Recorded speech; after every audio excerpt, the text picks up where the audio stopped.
ভণ্ডপীর। এই হক্কানি পীর, এই পীর সাহেবের মুরিদ আমিও 10 বছর ছিলাম।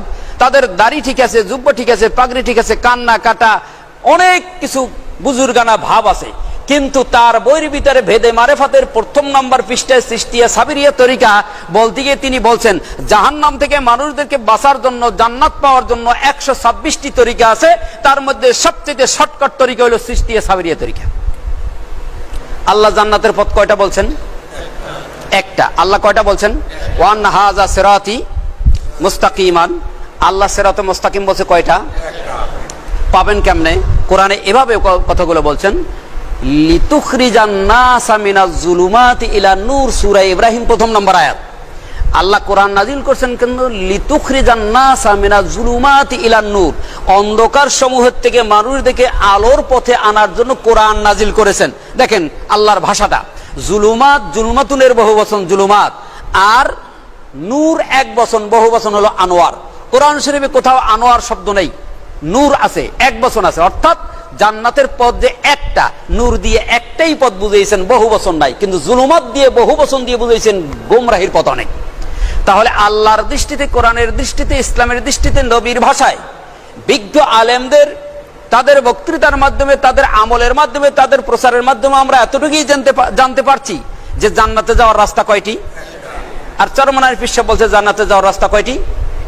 126টি। কয়টি? তাহলে এই আয়াতকে, সূরা আনামের 121 নম্বর আয়াত, এটা কি মানলো না অস্বীকার করা হলো? আল্লাহ বললেন রাস্তা হলো কয়টা? চরমনায়ের পীর সাহেব হক্কানি পীর, তিনি রাস্তা বললেন কয়টা? 126টি। 126টি। 126টির কথা কোরআনে নাই, হাদিসে নাই, ইজমায়ে নাই, কিয়াসে নাই, আল্লাহ বলেন নাই, নবী বলেন নাই, কোন হক্কানি আলেমরা বলেন নাই।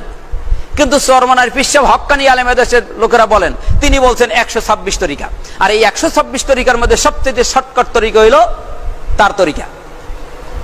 এখন বলুন তিনি ভুল করছেন কয়টা? তার দাড়ি আছে, টুপি আছে, জুব্বা আছে, পাগড়ি আছে, বিশ্বাস আছে, ভক্তি আছে, খুশু আছে, খুদু আছে, কান্না কাটা আছে, আর যত পীর আছে বাংলার মাটিতে সবচেয়ে বেশি ফেসর বছর হুক্কুর হুক্কুর কান্দে তারাই বেশি। কথা ঠিক না? আমি কেঁদেছি তাই বলছি। তো এখন তাহলে বলুন তো তিনি ভুল করলেন কয়টা? তাহলে তার ইমান আছে না নাই? ইমান কি আংশিক গেছে না পুরোপুরি? আল্লাহর দৃষ্টিতে ইমান মোটেও নাই, কিন্তু মানুষের দৃষ্টিতে ইমান অনেক আছে। লক্ষ লক্ষ মুরিদ এই দেশের মাটিতে তার আছে। কথা ঠিক কিনা? এখন আপনি যদি এই কথাটা না বলেন, ও দুনিয়ার মানুষেরা, আল্লাহ বলছেন জান্নাতে যাওয়ার রাস্তা একটা, আর চরমনায়ের পীর সাহেব বলছে 126টা, অতএব 126টার কথা কোরআনে নাই, হাদিসে নাই, আল্লাহ বলেন না, নবী বলেন, ওরা চরমনায়ের পীর সাহেব বলছেন, সৃষ্টিয়া সাবিরিয়া তরিকায় বলছেন, আল্লাহর তরিকায় নাই, নবীর তরিকায় নাই। তাহলে এই কথাটা যদি না বলেন, তাহলে ওই মুরিদরাও কিয়ামতের মাঠে বলবে যে আল্লাহ 126 তরিকা চরমনায়ের পীর সাহেব বলছে তাই আমরা মানছি, কিন্তু আসলে যে কথাটা ঠিক নয়, এই ঠিক নয় এই কথাটা কোনোদিন আলেমরা আমাদেরকে বলেন নাই। তার কারণ আলেমরা জানেন তবুও বলেন না, তার কারণ সাহস পায় না। এত পীর, এত মুরিদ, এত বড় পীর, আর এত মুরিদ, তার বিরুদ্ধে বললে কেন না কোন বিপদ আপদ এসে বলে, এই ভয়তে বলে না। কি কথা ঠিক না?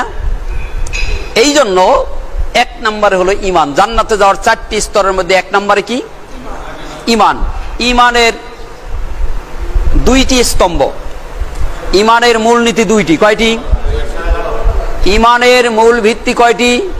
এদিকে তাকান, মূল ভিত্তি কয়টি? মনে রাখবেন, এটা প্রথম সবক। মুসলমান হওয়ার জন্য 1 নম্বরের সবক দিচ্ছি। 1 নম্বরের সবকের মধ্যে আমাদের ভুল রয়েছে। ইমানের মূল ভিত্তি, ইমানের মূল স্তম্ভ 2টি। কয়টি? একটি হলো লা ইলাহা, আরেকটি হলো ইল্লাল্লাহ। ইমানের মূল ভিত্তি কয়টি?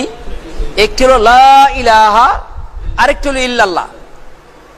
একটি হলো কুফরি বাক্য, আরেকটি হলো ইমানি বাক্য। মূল ভিত্তি, মূল স্তম্ভ কয়টি? একটি হলো কুফর বিত তাগুত, আরেকটি হলো ইমান বিল্লাহ। কুফর বিত তাগুত হলো আগে কুফরি করতে হবে, ইমানদার হতে হলে আগে কাফের হতে হবে, অস্বীকারী হতে হবে। ভালো করে শুনুন, ইমানদার হতে হলে 1 নম্বরে কাফের হতে হবে। 1 নম্বরে কাফের হতে হবে। কাফিরুন ইসমে ফাইল থেকে অস্বীকারী, অস্বীকার করতে হবে। কি অস্বীকার করতে হবে? তাগুত, লা ইলাহা, কোনো ইলা নাই, কোন চরমনায়ের পীর সাহেব ইলা না, কোন সরকার ইলা না, কোন বাপদাদার পূজা করি না, কাউকে মানি না, ইলা একমাত্র কেউ ইলা না, কোন তাগুত ইলা না।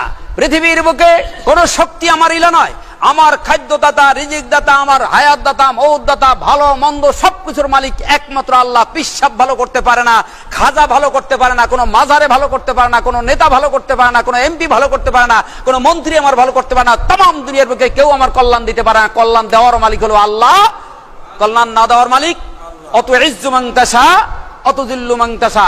ইজ্জত দেওয়ার মালিক আল্লাহ, ইজ্জত নেওয়ার মালিক আল্লাহ। শাহজালালের কবরের কাছে গিয়ে নির্বাচনের আগে গিয়া দল বাইদা দোয়া করলে কল্যাণ হবে, এই বিশ্বাস আমি করি না।